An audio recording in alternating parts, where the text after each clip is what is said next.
Relationships are fascinating to me. They're defined as a state of being connected, but what really creates that connection? And more importantly, what breaks it? At the core of all great companies are good relationships. What I do is help teach people how to play nice in the sandbox, and when they don't, I help them fix broken relationships.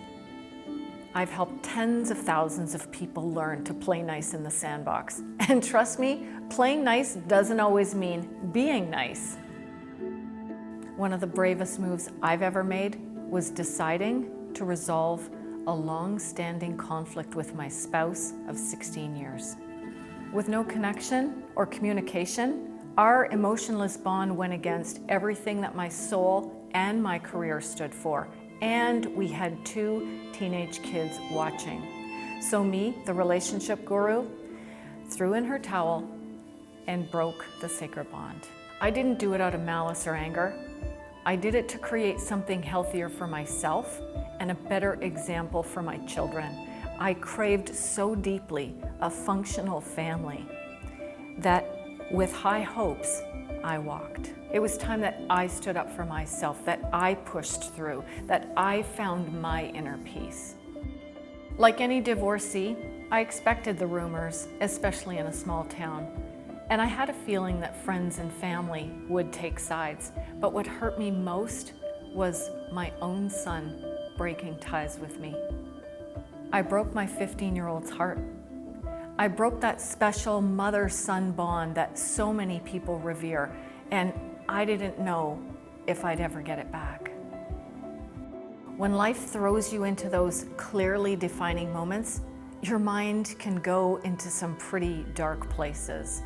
And so while in this sandstorm, a very good friend of mine said to me, "Penny, you're holding on to this so tight.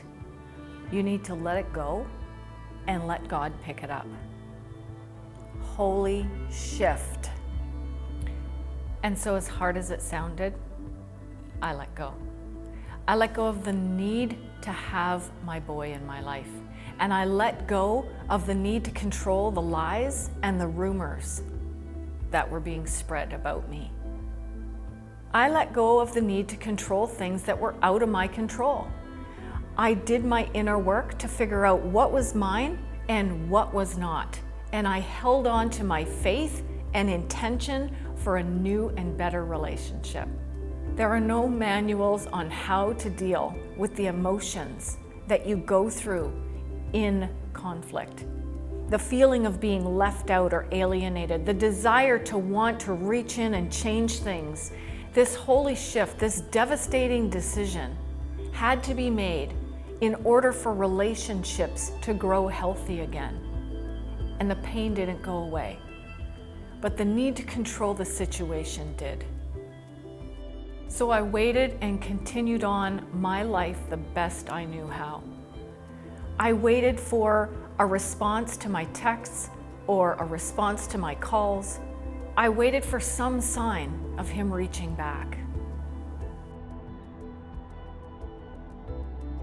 Almost 3 years later, it was Christmas and the doorbell rang.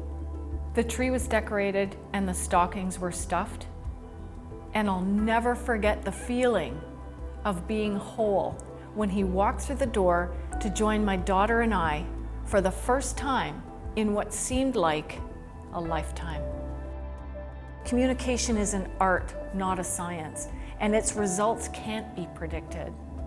Through this experience, I had to unpack my own suitcase of insecurities that was getting entangled with other people. I had to put what I knew and learned about conflict for the last 20 years to the test.